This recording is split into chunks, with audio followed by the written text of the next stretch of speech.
iniciando la sesión de hoy. Así que, bueno, a mí hoy me corresponde y tengo el gran honor de presentar a la doctora Jimena Arce, conocida por todos, médico egresada de la Universidad Mayor de San Andrés en La Paz, Bolivia. Estudió oftalmología en el Instituto Nacional de Oftalmología aquí en Lima y tiene una maestría en oftalmología.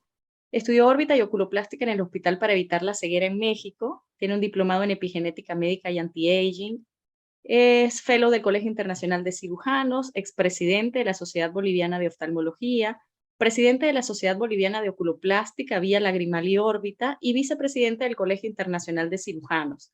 La doctora Arce cuenta con amplia experiencia, es conocida a nivel internacional por sus múltiples ponencias y su gran experiencia como cirujano oculoplástico, por lo que hoy pues, nos va a compartir su conocimiento y nos va a apoyar con el tema que corresponde. Doctora, no sé si quiere compartir su pantalla para hablarnos de la corrección de ptosis palpebral mediante la utilización del flap de músculo frontal.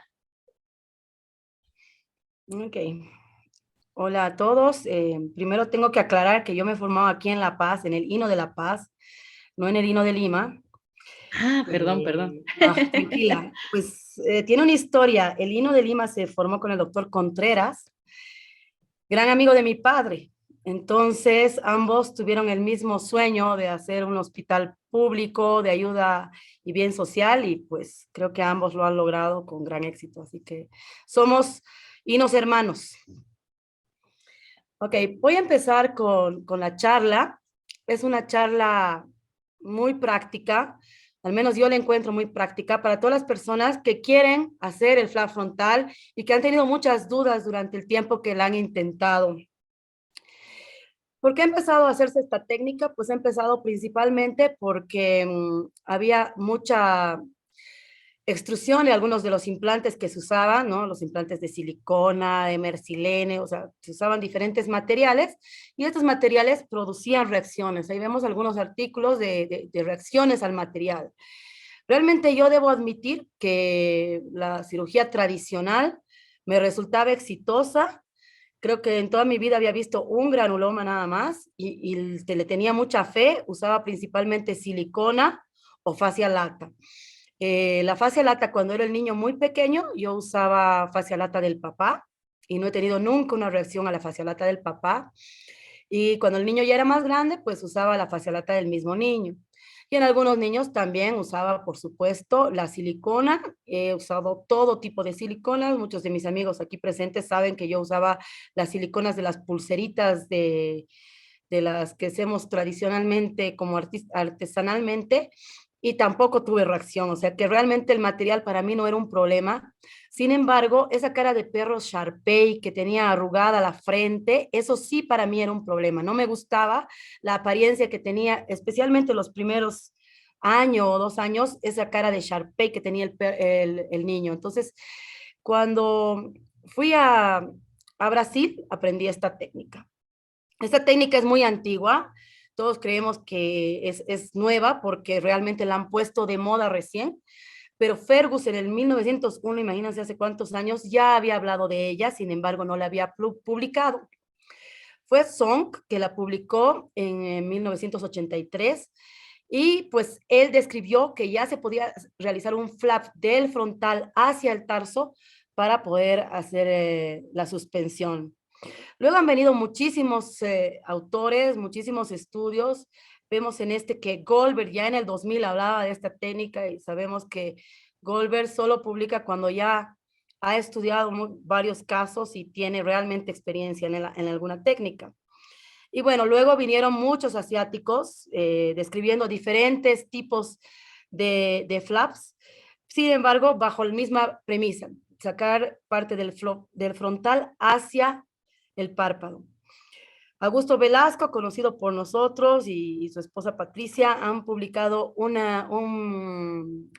artículo muy bonito en el que además describen toda la trayectoria que ha tenido esta técnica, desde que se hacía el flap en L hasta que se lo dividía, y vemos que diferentes autores describen diferentes tipos de flaps. El flap en L se usó por mucho tiempo y lo que tomaba en cuenta era pues el paquete supraorbitario, no dañar el paquete supraorbitario. Entonces vemos que el flap iba un poco hacia externo, pero básicamente el mismo plan. Luego se inventaron, y aquí vemos algunos asiáticos que tienen muchísima experiencia porque los artículos de ellos no tienen 20 casos, tienen muchísimos casos, pero ellos ya empezaron a describir el flap nu, si se lo podría tomar entrando por subciliar o solamente por pliegue, cuál era mejor, si se lo metía por debajo del orbicular o por arriba del orbicular, si hacían una polea o no una polea, en fin, muchas técnicas. Una de las que describió Park es esta, que entraba además por la región ciliar. Vemos que tenía 2 incisiones y bueno, tomaba el flap así, tomando 2 incisiones y hacía como un puente para, según él, hacer una polea y que el párpado al elevarse no se separe del ojo, sino que quede pegado al ojo. Esa polea se supone que iba a hacer que el párpado quede más pegado al ojo y usaba muchas veces el elevador del párpado para hacer ese tipo de polea. Entonces vemos aquí cómo tenían cuidado con la rama del supraorbitario y hasta dónde debía ir la disección, perdón. Si debía subirse hasta el mismo músculo frontal o si debía quedarse en el orbicular. Pues Tong estudió la diferencia de las fibras musculares y sabemos que el orbicular va en sentido horizontal y el frontal realmente en el sentido vertical. Entonces, al principio quisieron tomar las fibras del orbicular, sin embargo, el orbicular tiene otro tipo de acción, no tiene una acción elevadora, tiene una acción contráctil esfínter. Entonces, se dieron cuenta que no era tan bueno tomar el orbicular, sino realmente extenderse hasta el frontal, porque sus fibras realmente son verticales y así la acción del músculo va a ser mucho mejor. Vemos que hay muchas técnicas, muchas descripciones y cuando una cosa tiene varios tipos de formas de hacer, pues quiere decir que no está estandarizada y que pueden haber cambios, pueden haber diferencias entre diferentes cirujanos y no quiere decir que esté mal, sino que cada cirujano tiene una técnica que ha depurado y si le funciona a él, pues me parece excelente. Por eso es que lo que les voy a presentar ahora son mis experiencias, lo que a mí me ha sido fácil, lo que a mí me ha sido difícil, lo que he encontrado que puede ser un tip para todos y que creo que vale la pena. Sobre la incisión, hablando sobre la incisión. Primero, calcular dónde va la incisión siempre es un problema, porque hay gente como este caballero que tiene un surco tan elevado que si nosotros le hacemos una incisión a 8 milímetros, como debería ser en un varón, pues nos quedaría muy rara, porque surco profundo no mide 8 milímetros, entonces no hay un estándar. En cambio, en ella sí podemos medir el lado contralateral y simular el otro lado. En cambio, cuando las tosis son bilaterales, podríamos tomar en cuenta las medidas tradicionales, como son 8 a 10 milímetros en mujeres, 6 a 7 milímetros en hombres, hasta 8 tal vez, y en asiáticos 6 milímetros. Entonces, sí tomar en cuenta cuando son bilaterales de hacer medidas estándar.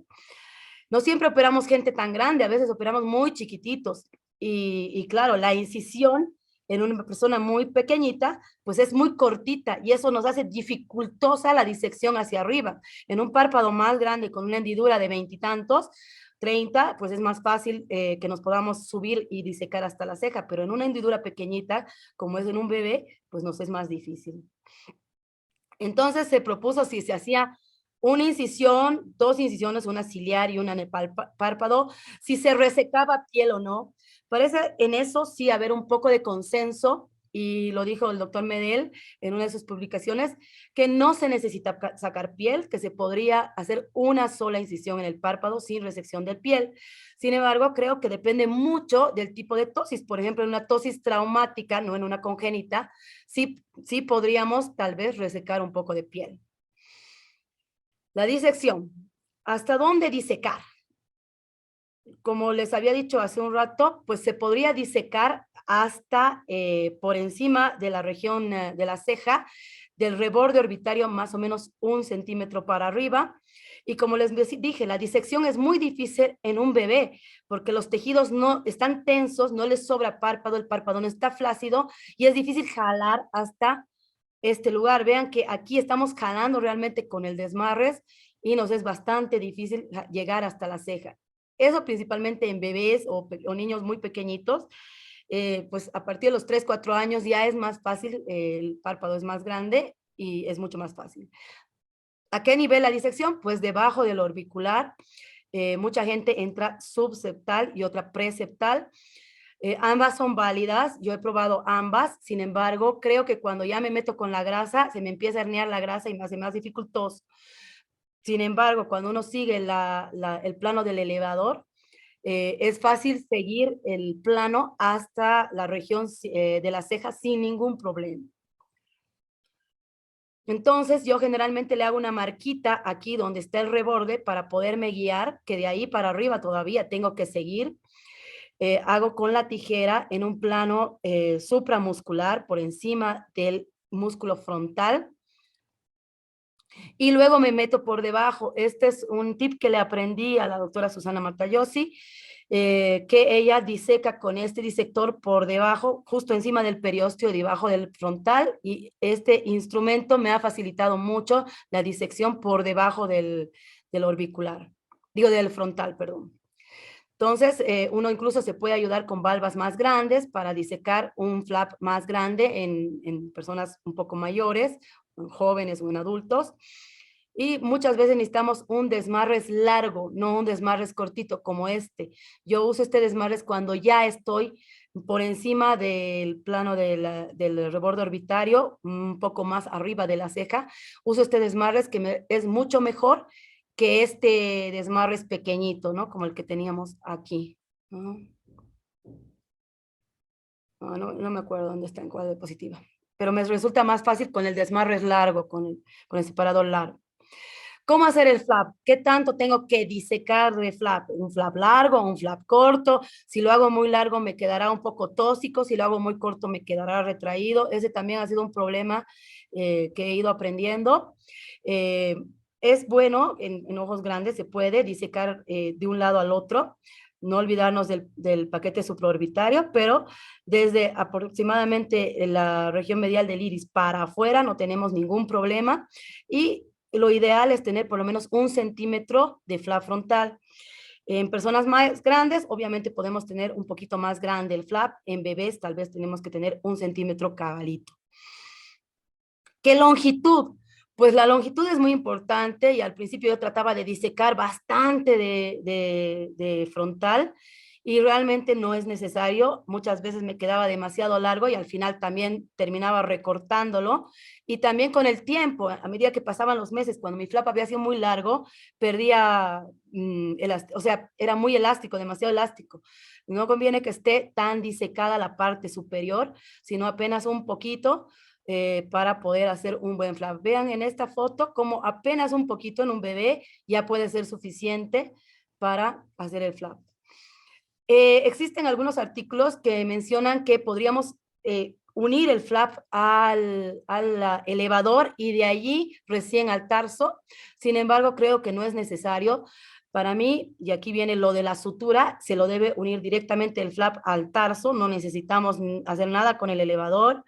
Doctor Medel en su publicación también menciona que no necesita ninguna polea de elevador, que no se ha visto que se separe mucho el párpado en relación al ojo al hacer polea o al no hacer polea. Entonces es complicarnos más al tratar de hacer polea con el elevador, sino que lo hacemos directamente al tarso. Lo de la sutura sí para mí ha sido una de las cosas más importantes y es que tenía pacientes que al principio estaban muy bien y el transcurso de los meses se me soltaba y yo no sabía qué era. Y eso lo aprendí del doctor Gustavo Matach, lo discutimos y yo le decía, ¿cómo dar los puntos? ¿Cómo dar los puntos en el flap para que no se recorran? ¿Cómo dar los puntos en el tarso? Y pues me enseñó su tip que era hacer 2 puntos seguidos en el flap frontal, porque las fibras del músculo elevador están verticales. Entonces, si solo hacemos un punto, puede este irse desgarrando. Entonces, hacer uno, otra lazada y recién venirnos al tarso nos puede ayudar a que este punto no se vaya en el tiempo recorriendo dentro de las fibras del del frontal. Recuerden que las fibras son verticales, no son horizontales, entonces mejor hacer 2 puntos. Y en el tarso, pues acordarnos de bajar un poquito del borde del tarso, porque si lo hacemos directamente en el borde superior del tarso, pues las pestañas se nos van para adentro. Entonces sí hacerlo un poquito por delante, en la cara anterior del tarso, para que las pestañas tiendan a ir para afuera. Y ese es uno de los problemas más grandes que yo he tenido en este tipo de cirugías, que las pestañas se me iban hacia adentro y no quedaban bonitas. Entonces, esto es bien importante, irse hacia adelante. ¿Con qué sutura? Pues se puede hacer con mercilene, yo lo hago con nylon siempre y me resulta bien, no he tenido ningún problema con el nylon, lo hago con nylon 5 ceros. Vean aquí que estamos pasando por el tarso, los puntos y pues ningún problema. La altura, dónde dejar la altura del borde palpebral, pues si es en un solo ojo y el otro ojo no es tóxico, lo ideal es dejarlo 1 milímetro por encima del limbo, porque sabemos que ese milímetro se va a bajar. Y si es bilateral, podríamos dejarlo en el limbo o un poquín más abajo, como 1 milímetro más abajo, no habría problema porque sería simétrico los dos ojos. Sin embargo, cuando es un solo ojo, mejor dejarlo 1 milímetro por encima del borde del limbo. Lipectomía, ¿hacer o no hacer lipectomía? Pues yo sugiero hacer lipectomía. ¿Por qué? Porque este mismo flap, esta misma gordura que estamos aportando con el flap, estamos trayendo tejido de arriba para abajo, hace un bulto en el párpado. Entonces, sí vale la pena hacer un poquito de lipectomía para compensar el volumen del párpado superior. Entonces, lipectomía, sí hacer un poquito de lipectomía. Uno de los problemas también grandes, así como las pestañas, para mí era el pliegue. O sea, me quedaba muy bonito y luego de 2, 3 meses el pliegue se me hacía gordito, como una cicatriz queloide, que no era queloide, realmente era gordito, y no se formaba bien el pliegue. Es otra de las cosas que he discutido mucho con Gustavo Matach, y pues él me decía que hacía puntos de pliegue, unos 5 puntos, o sea, puntos sueltos, separados, que son piel, músculo orbicular, elevador o flap frontal y piel. Yo básicamente hago 3 puntos y a veces cuando veo que todavía no es suficiente, también la sutura continua que le hago encima, porque yo hago continua, Gustavo me decía que siempre hace puntos separados, le paso por el flap para que el flap jale ese pliegue y lo haga formar, porque es uno de los principales problemas que he tenido. Entonces, siempre hacer unos puntos de pliegue, ya sea separados, ya sea orbicular, elevador orbicular, o piel orbicular, piel, elevador y piel, ¿no? O elevador o flap frontal. Pero sí hacerle siempre, siempre puntos de pliegue, porque si no los hacemos, no va a quedar el pliegue formado. Al principio parece un pliegue exagerado, parece un pliegue muy metido al principio, pero luego este pliegue se va a reformando y va quedando bien. Y una de las últimas cosas que he aprendido es, pues, siempre punto de frost, porque al principio ninguno cierra al principio, pero en el transcurso de los días, la mayoría ya a las 2 semanas cierra muy bien y le quito el punto de frost a la semana o a las 2 semanas. Nunca he tenido problemas de exposición corneal, de queratitis, nunca he tenido. O sea que el punto de frost para mí es la solución, no necesita ninguna otra cosa. Y lo retiro aproximadamente a la 1 o 2 semanas. Y aquí les voy a mostrar algunos de los casos que he tenido, ¿no? O sea, yo he hecho esta técnica, este es un paciente que he debido operar hace 4 años. He aprendido esta técnica de la doctora Susana Matayoshi en Brasil. ¿Y cómo le he aprendido? Un día he ido al Congreso de Brasil, he visto un video y he dicho, pues esto está fácil, no está tan difícil de hacer. Pues la técnica realmente no es fácil, pero encontrarle los tips para mí ha sido de las cosas más difíciles, ¿no? Entonces, este es uno de los primeros pacientes, una tosis traumática total, y pues sí, quedó bien. Sin embargo, vean que si queremos ser críticos, este párpado tenía un pliegue muy profundo que no lo he podido simular en este lado y pues me ha quedado un poco tóxico el ángulo externo. Entonces ahí he aprendido a que el ángulo externo tiene que tener un puntito bien marcado. Este es otro niñito que lo más difícil de él era hacerle los pliegues así como eran medio asiáticos.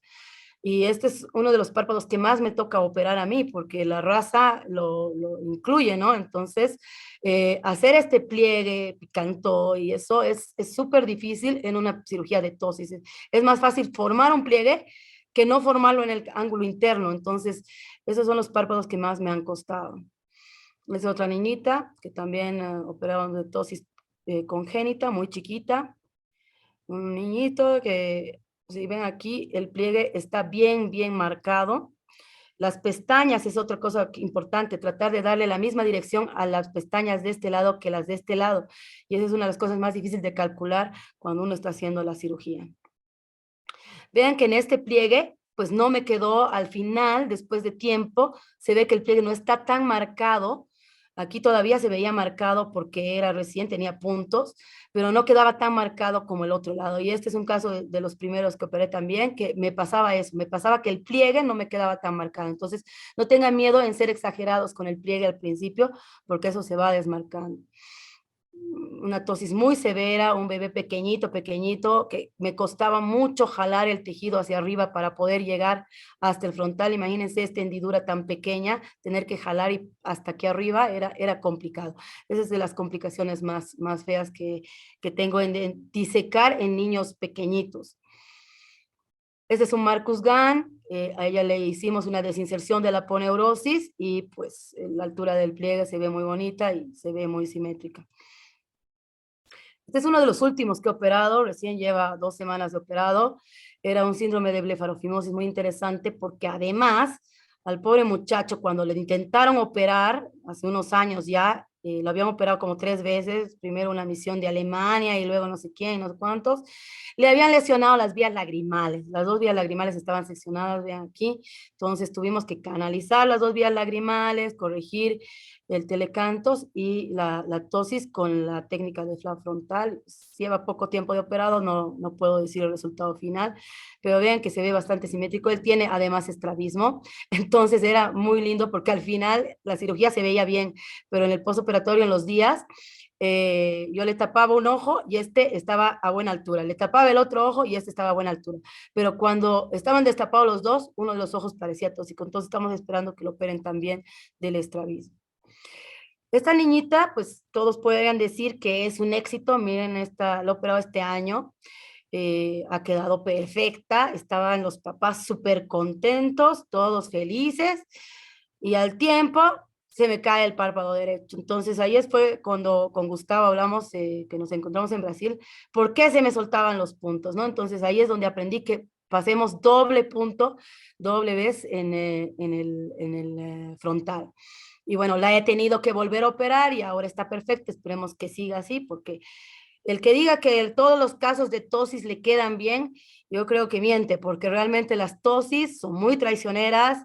Uno está feliz de que todo le ha quedado perfecto, como en mi pequeña Zoe, que se llama esta niña, y después de un tiempo, pues sin ton ni son, uno empieza a ver cómo desciende el párpado y pues le da mucha rabia porque realmente uno no entiende qué es lo que ha hecho mal y creo que hay que tomar en cuenta todos estos tips para poder entender qué es lo que está pasando. Y por último, no puedo dejar de vender mi charque, así que les quiero comentar que tengo un congreso muy bonito de la Sociedad de Oculoplástica de Bolivia, en un lugar en las afueras de Santa Cruz, a 4 horas de Santa Cruz, se llama San José de Chiquitos. Es nuestro tercer oculoplástica con altura. Muchos de los que están ahorita compartiendo esta charla ya me han acompañado en las 2 versiones anteriores. Y pues esta vez es un festival de casos clínicos donde ustedes podrían presentar un caso de terror, de drama, casos clásicos o casos de aventura. Aquellos casos que este año no nos han dejado dormir o han sido complicados o que hemos inventado un nuevo tip o una nueva técnica y que son de aventura. Todos los casos son interesantes y de todos se aprende. Así que los invito a venir en agosto, ahora el 25 de agosto partimos a San José. Es un vuelo muy cortito desde Perú, así que ojalá que nos puedan acompañar. Y muchas gracias. Atenta a sus preguntas. Muchísimas gracias, doctora. De verdad que muy conciso, muy claro. Y bueno, para todos los que aún no nos decidimos a iniciarnos a tomar esta como primera opción en tosis severas, pues la verdad es que es muy útil, ¿no? Yo quería hacer la primera pregunta y es con respecto al orbicular pretarsal. Cuando Ujú. ancla el flap frontal a la placa tarsal en su cara anterior, no queda abultado allí con el orbicular preseptal, no necesita resecar orbicular en ese caso. No, normalmente no reseco nada de orbicular, simplemente Ujú, lo disecciono, limpio bien ujú, la placa tarsal para que pueda verla bien, porque creo que eso es ujú, fundamental, ver bien dónde estás anclando, porque muchas veces uno por no disecar bien, no ancla bien, y eso ujú, nos pasa en todas las tosis, no ancla bien exacto. en el tarso, o sea que es importante hacerlo bien en el tarso. Y ahorita se le pido una pregunta de acuerdo a eso, es ¿qué hilo? Y yo uso nylon 5. Ujú. Si tienen alguna pregunta, algún comentario, pueden bien sea escribirlo a través del chat o abrir sus micrófonos para poder preguntarle directamente a la doctora. No sé si hay otros doctores que tengan experiencia con este tipo de flap, quieren hacer algún comentario adicional. Nuestro amigo Pepe Pepe, Velasco hace una técnica ajá. un poquito diferente. Él, que nos explique, él ancla diferente, pero que nos explique porque también me parece que tiene buenos resultados. Hola, hola. Bueno, gracias, Jimé. Excelente tu charla. Ya, sí me escuchan, ¿verdad? Sí, ¿Aló? perfectamente. Sí. Bueno, bueno, yo tengo un poco de experiencia. Antes de la pandemia comencé a hacer varios casos y he completado más o menos como unos 9 casos. De ellos, como le comento a todos los que me preguntan por esto, los primeros casos son muy difíciles porque la altura no consigue la altura deseada, te dan un poco de hipocorrección. Las pestañas también a veces también me quedan dirigidas hacia el ojo, me quedó un solo caso, pero no tuvo con el tiempo se solucionó, ¿no? En realidad es muy buena técnica, ¿no? Yo creo que ahora he comenzado a hacer una hecho este año nuevamente, ahora que hemos reempezado a operar, y así que en general la técnica como la describe Jimena es casi muy semejante a lo que hacemos, ¿no? Yo sí marco mucho, me baso mucho en marcado tanto como en cualquier tosis, me fijo mucho en la posición de los limbos, tanto el limbo nasal como el limbo temporal. Hago marcas que dirijo hacia la parte superior de la ceja, y más o menos eso es lo que me distingue el tamaño de flap frontal que voy a deslizar, ¿no? Igual entro suborbicular por encima del músculo de la ponerse del elevador. eh, Trato de no perder grasa tampoco, igual que Jimena, y me voy hacia la parte frontal, hacia el reborde ovitario. El tejido que está por encima hace que comienzo, lo clampo, ¿no? Directamente me ayudo inclusive con unas mosquitos inicialmente, ¿no? Y ahí corto y voy bajándolo. Y bajando poco a poco el flap frontal, y siempre viendo la parte o sea, viendo la parte de la ceja, la movilidad de la ceja, ¿no? Y luego sí, bueno, yo lo anclo yo lo anclo con poliéster 5, ¿ah? No con nylon como lo hace Jimena, ¿no? Yo casi todas las tosis las hago con poliéster 5.0. Y luego sí, la importancia también es en rehacer el surco palpebral, igual que con cualquier tosis, inclando puntos, por lo menos 3 puntos, hacia la parte del flap frontal, hacia la parte del flap, y bueno, y cierre, bueno, yo sí cierro por puntos separados todavía, ¿no? Es una técnica que sí, generalmente no la hace uno solo, ¿no? A veces uno está acostumbrado a operar tosis solo, ¿no? Yo creo que la mejor recomendación es cooperar siempre con alguien más, ¿no? Si alguien va a estar entrando a esa técnica que a veces uno lo ve como un poco difícil, es entrar con otro más, con otro culoplástico más, en nuestros casos, acá somos varios, ¿no? Y vamos aprendiendo todos, ¿no? Porque es una técnica que estamos desarrollando en realidad, ¿no? Ese es mi, Así mi es. consejo, ¿no? Doctora, en la literatura hacen mucho énfasis en la disección del flap, si vale la pena disecarlo muy bien del plano profundo o perióstico, o si vale la pena disecarlo mejor desde el tejido celular subcutáneo en la región frontal. ¿En dónde hace usted más énfasis en disecar bien el flap? Los dos. O sea, yo Los sí dos. diseco por encima. Uno ve incluso cómo se mueven las cejas, o sea, porque Sí, realmente es bien pegado a los folículos y pues hay que tener cuidado. Y como dice Pepe, una vez que paso la ceja y agarro mi flap, sí, empiezo a ver cuánto se mueve de la ceja para arriba y por debajo me pego muy pegadita al periósteo y voy subiendo.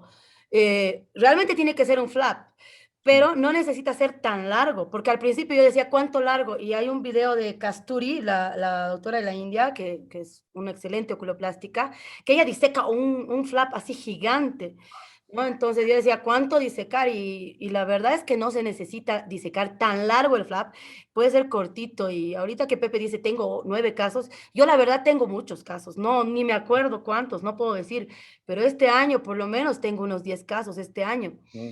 Es harto, o sea, nunca me había puesto a pensar en mi casuística hasta que lo acabas de decir. Tengo muchos porque llevo 5 años haciendo esta técnica y ha habido momentos en que he dicho, no, voy a volver a mis riendas, porque mis riendas ya las tenía dominadas y eran buenas y estaba bien, pero me he propuesto sacar esta técnica depurada, ¿no? Y realmente no es tan fácil como yo veía en el video, no es tan fácil, tiene sus cositas, pero no es tan difícil tampoco, o sea, es cosa de, yo creo que cualquier persona que hace oculoplástica la puede hacer, no es una técnica difícil, es encontrar los tips que les he enseñado a los míos, los que yo he tenido dificultad, y realmente es una técnica muy, muy buena y muy práctica, no es tan difícil. El llegar al frontal, que es lo que a uno cree que no va a llegar, pues sí se llega y es como dice Pepe, si alguien te jala y realmente te jala, tú puedes llegar hasta aquí arriba, o sea, no es difícil. Es difícil en ojos pequeñitos, pero entonces yo les diría, primero traten en ojos más grandes, no se metan en un bebé de 5 meses, el primer caso, porque no dan los tejidos para jalar, pero sí en una persona joven de 17, 18 años, que tenemos muchas con tosis congénita de esa edad, pues sí es un caso ideal para empezar. Pepe Garrote, tú cuéntales tu técnica que haces con periósteo directo. Nada, primero felicitarte, como siempre, Clarita. No, yo hago algo un poquito distinto, me ha ido bien. Yo hago un flap de periósteo, que tiene la ventaja que lo saco ahí del reborde de la órbita hacia allá, hago un flap de base en el reborde. Incluso entro un poquito en la órbita, con eso consigo que quede más horizontal, que es el eje natural del elevador del párpado. Y eso lo uno al tarso, y yo si le hago unos puntos al elevador, lo que me permite formar el pliegue y que las pestañas no me queden hacia abajo y giradas, digamos, entropioladas. Eso me ayuda mucho. Así que hasta ahora no he hecho muchos casos, estoy recién, me ha ido bien, y es que la verdad es que yo tengo un concepto fisiopatológico distinto, fisiológico, anatómico, que no se necesita que el flap sea del frontal, se necesita levantar el párpado. De hecho, ustedes deben saber que hay muchos que hacen retroresección máxima y andan muy bien. Y ahí no hace ninguna comunicación al frontal ni nada, simplemente acortan un músculo y quedan bien. Porque uno necesita el frontal si la altura queda adecuada. Es un concepto que para mí es distinto. Entonces me resulta más fácil el perióstico, que está más cerca de hacer el flap. Les contaré mi experiencia más adelante cuando tenga más casos. Así que vamos viendo. Pero creo que ahora en boga esta técnica es la mejor en este minuto. Espero cambiarla. Y la verdad es que algo que preocupaba del flap de periósteo, igual que lo que sucedía en la supramáxima, es que el niño no pueda cerrar el ojo. Y la Fíjate verdad es que que el orbicular es tan fuerte que al final terminan cerrando. O sea, yo nunca he tenido que entrar a una tosis a deshacerlo. Más bien siempre me he quedado corta. La mayoría han sido hipocorrecciones, pero que haya tenido que entrar a un niño a deshacerle lo que he hecho porque no puede cerrar, nunca me ha pasado. No sé si a ustedes les ha pasado alguna vez. cualquier material que usemos, vamos a subir a la misma altura. Tendría que ser más elástico para bajar, que tiene el riesgo de caer. Por lo tanto, no puede ser el material muy... porque si no, al final va a terminar recayendo la tosis y digamos, no lo ideal que uno plantea desde el principio. Por lo tanto, Totalmente de acuerdo. ¿Qué sí. pasa con la fascia lata? La fascia lata no se estira. Es un tendón que no se estira, ni se encoge, ni nada. por eso Simplemente sube y no se va a estirar, ¿no? Es estamos, simplemente el orbicular que va a cerrar. estamos de acuerdo. Claro. La Hay que doctora explicar. Tatiana Bosa. Sí. A ver. Hola Tatiana, habilita tu micrófono. Hola, gracias, gracias. Hola, Jimé, felicitaciones por tu exposición, muy linda. Y a todos los que están presentes. Yo quería preguntarte algo.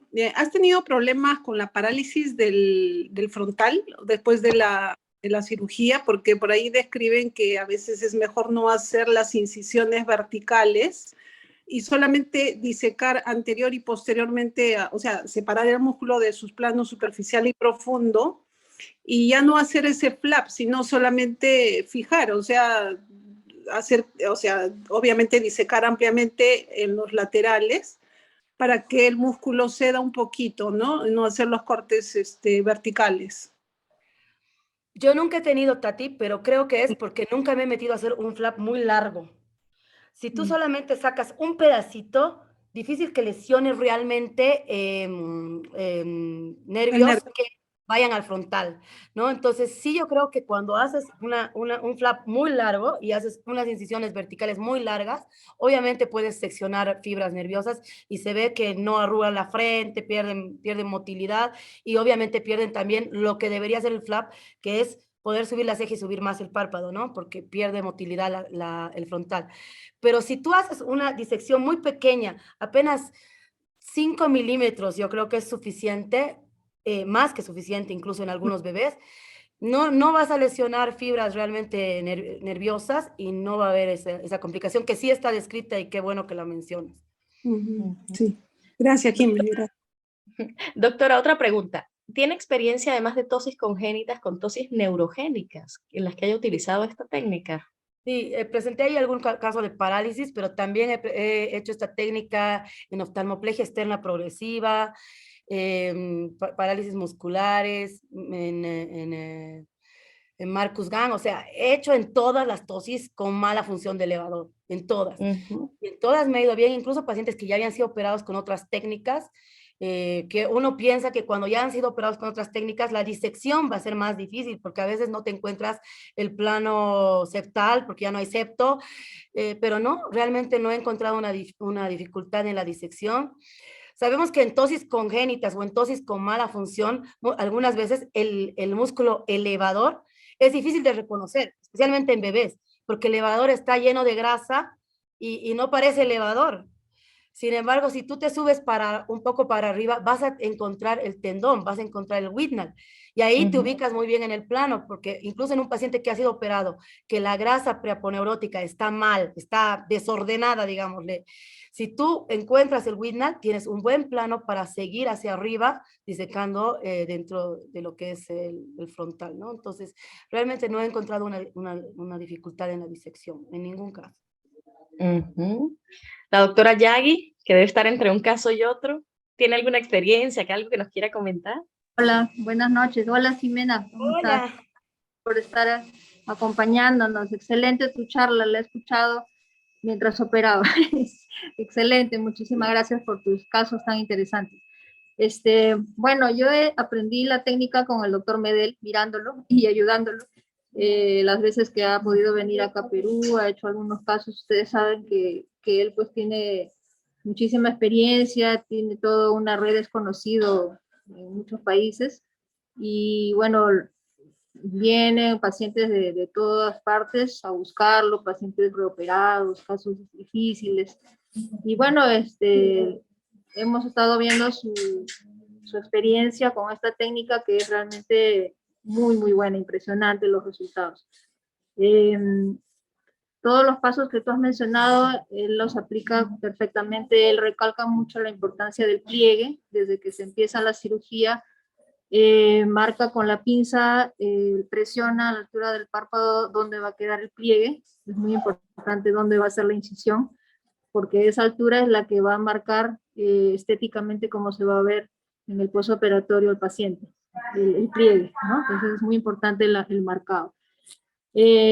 La disección es muy importante hacia arriba, como tú dices, no es necesario ir muy hacia arriba en la frente, suficiente pasar un poquito el borde de la ceja, ¿no? Él utiliza la tijera Stevens, con eso diseca todo romo, no hay corte sino romo, va disecando, va abriendo, y con eso luego hay que hacer una tienda de campaña con un desmarres, con el ayudante, obviamente tiene que estar con una persona que te ayude, levanta con el desmarres y tienes que girar un poco, agacharte para ver si el fondo, como si fuera el fondo del túnel donde vas a sacar el flap, ¿no? Y con una pinza con dientes o una pinza que pueda coger bien, el músculo. Es suficiente coger una porción del músculo frontal, tú sientes que traccionas y mueves la frente al tocarlo, al jalarlo, y con eso disecas hacia los costados y lo jalas y pasas tu sutura. Él utiliza Prolene 5 ceros normalmente, lo fija al tarso, ¿no? Hace una ida y vuelta, no es solamente un solo punto como lo has mencionado, porque se puede desgarrar el músculo. Entonces es una ida y vuelta que lo sujeta muy bien y son 3 puntos, ¿no? Uno central y 2 laterales. Muy importante también los puntos que se utilizan al final para formar el pliegue, que los has mencionado perfectamente, él también los utiliza.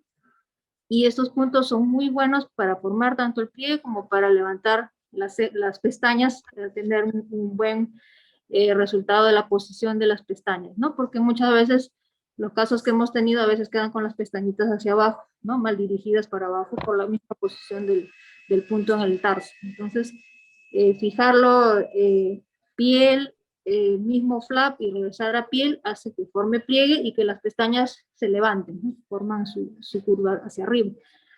Y esa es básicamente la técnica, ¿no? Ahora, ¿por qué es tan importante esta técnica del flap frontal a diferencia de las siliconas y otros tejidos?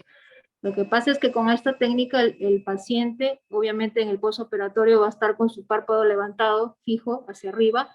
Va a haber un scleral show cuando mira para abajo. Hay que explicarlo eso en el preoperatorio muy bien a los papás o al familiar, al paciente si es adulto, que cuando mira para abajo se va a ver levantado su párpado y va a estar un poco antiestético, ¿sí? Pero esto con el paso del tiempo se va controlando porque el paciente aprende a utilizar su músculo frontal para abrir y cerrar su párpado, a diferencia de las otras técnicas, en las cuales queda suspendido permanentemente el párpado y ya no lo va a poder abrir ni cerrar nunca más, ¿no es cierto? Entonces, con el flap frontal, en cambio, aprende a mover su músculo y con el tiempo logra inclusive lograr un cierre, ¿no? No perfecto, pero sí puede, con el paso de los meses, el niño aprende a abrir y cerrar el párpado, ¿no? A diferencia de las otras técnicas, como les decía, y las queratitis, la sequedad, con el paso del tiempo se logran mejorar y superar, ¿no? Es muy importante la lubricación, obviamente, en el postoperatorio para evitar las queratitis, abrasiones, úlceras, en fin.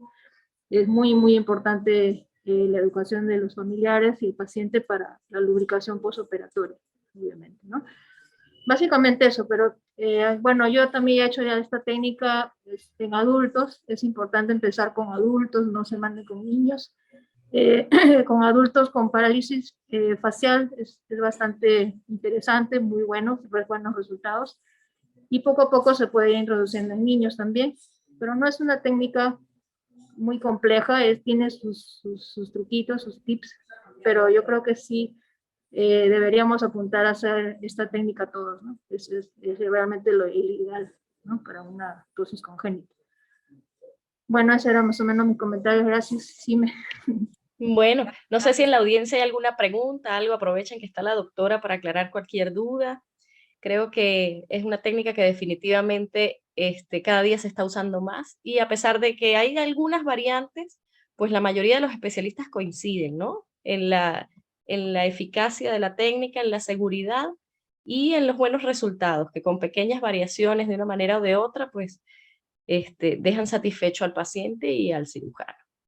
Entonces, bueno, si no hay más comentarios, si no hay más Quería preguntas. acotar algo, o sea, Ajá. uno cree que pues esta es la técnica ideal y yo creo que cada cirujano tiene su técnica y justo este año me ha tocado rotar con Martín Devoto y con Marco Sales y los dos siguen haciendo las tosis tradicionales con suspensión a la frontal y les quedan espectaculares y todos sabemos que son dos excelentes cirujanos. Entonces, no se trata de decir, esta es la técnica que ahora debemos hacer, sino que es una técnica más. Y yo creo que si a nosotros nos está funcionando como a ellos, tan bonita la suspensión con fascia o con materiales, pues está bien, ¿no? Pero es una cosa más que podemos aprender y que podemos utilizar y que si al final esta es la ideal para nosotros, pues también es práctica, ¿no? Porque no es una técnica que tarde mucho, la cirugía es muy corta, porque realmente la disección es muy fácil, entonces no es una técnica que pues, nos demoremos horas de horas, no.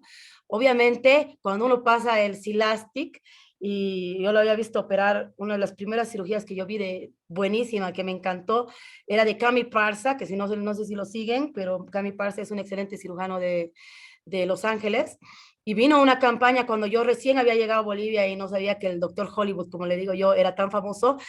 Él agarraba y pasaba el cilástico con una aguja, así, tin, tin, tin, pentágono, 10 minutos de cirugía y le quedaban espectaculares igual. Y yo dije, pues entonces, ¿para qué me estoy complicando en suturar la silicona para que no se me mueva?